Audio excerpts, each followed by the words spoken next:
saya Nabila Kusuma Wijaya dengan NIM 3122 dari kelas TI Dodo CSM 4. Di sini saya akan mengerjakan tugas pertemuan keempat mata kuliah kecerdasan buatan. Jadi pertama-tama yang saya hormati Bapak Anggi Muhammad Rifai MKon selaku dosen pengampu mata kuliah kecerdasan buatan. Di sini saya mempunyai tugas dengan kualifikasi buatlah proyek berdasarkan video tutorial yang diberikan lalu kumpulkan dalam bentuk video. Jadi contohnya itu ada klasifikasi penderita stroke dengan menggunakan metode random forest. Setelah itu saya di sini sudah mempunyai data stroke prediction dataset. Pertama-tama langkah yang harus kita lakukan itu adalah dengan mendownload si datasetnya terlebih dahulu. Ada di sini, yaitu healthcare dataset stroke data CSV. Di sini saya menggunakan Google Colab. Akses lebih cepat ke datasetnya. Lanjut aja, di sini kita masuk ke Stroke Predictional ML Project atau bisa disebut dengan proyek ML prediksi stroke, yaitu proyek ini memprediksi risiko stroke menggunakan data demografi, kesehatan, dan gaya hidup pasien. Prediksi stroke dini dapat membantu penyediaan layanan kesehatan, menyasar pasien beresiko tinggi, dan mengembangkan langkah-langkah pencegahannya. Jadi yang pertama itu kita masuk ke data loading dan exploration, atau bisa kita sebut dengan pemuatan data eksplorasi data. Ini yang pertama itu ada load data. Kita ambil dari si Kaggle datasetnya yang tadi dengan stroke prediction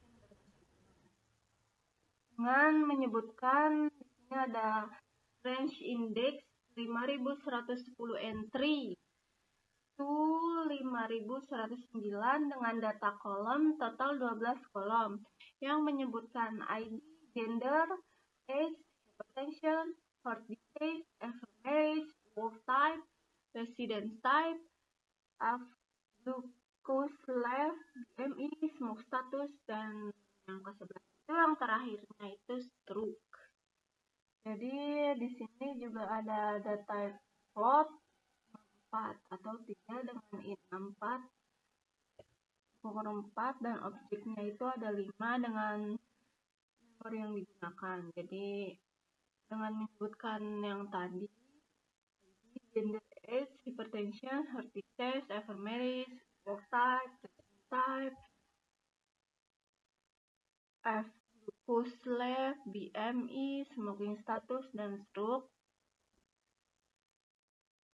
Ini ada missing value ya, dengan MKon data type dan in 4. Jadi yang kedua itu ada data cleansing dan pre-processing, atau bisa kita sebut dengan pembersihan dan pemrosesan data. Jadi yang pertama itu ada input missing BMI, atau bisa kita sebut imputasikan BMI yang hilang sebanyak 201 dengan median.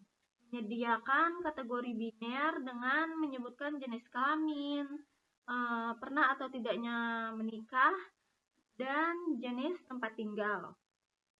Enkode on hot atau work type, smoking status untuk model ML. Dan yang terakhir itu ada drop ID kolom atau hapus kolom ID.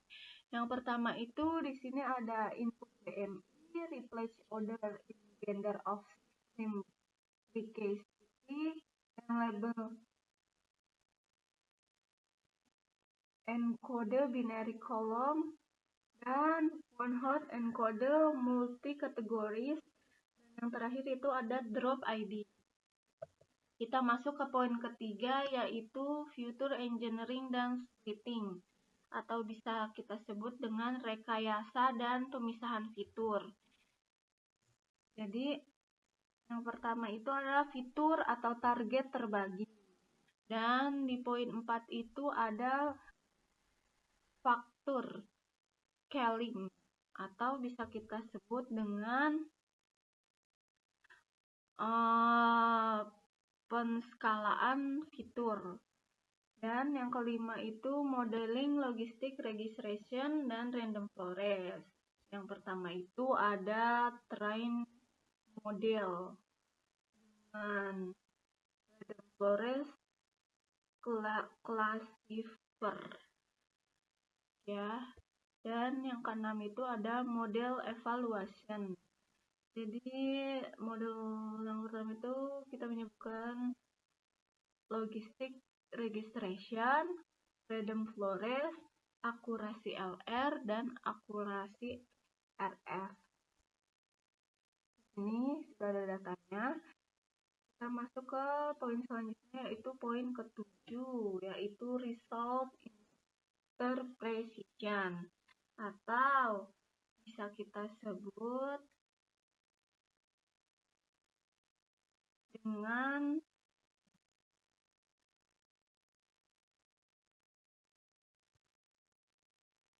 interpretasi hasil. Jadi dari kedua model show-nya itu 95% akurasi, atau kedua model menunjukkan akurasi 95%.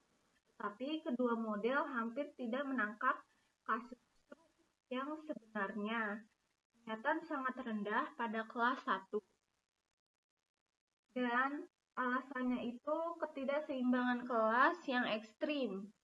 Stroke jarang terjadi, sebagian besar prediksi adalah tidak adanya stroke. Dan presisi untuk stroke kelas 1 LR sama dengan 1,00, sedangkan RF sama dengan 0,00. Tetapi ini mungkin berarti hampir tidak ada prediksi. Sedangkan ingat, untuk stroke kelas 1 LR sama dengan 0,02, RF sama dengan 0,00, dengan arti sedikit atau tidak ada yang benar-benar diprediksi. Jadi hal ini menunjukkan perlunya pengambilan sampel ulang, penyetelan ambang batas, dan pendekatan yang peka terhadap biaya. Kita lanjut ke poin 8, yaitu conclusion dan next step, atau bisa kita sebut dengan kesimpulan dan langkah selanjutnya, yaitu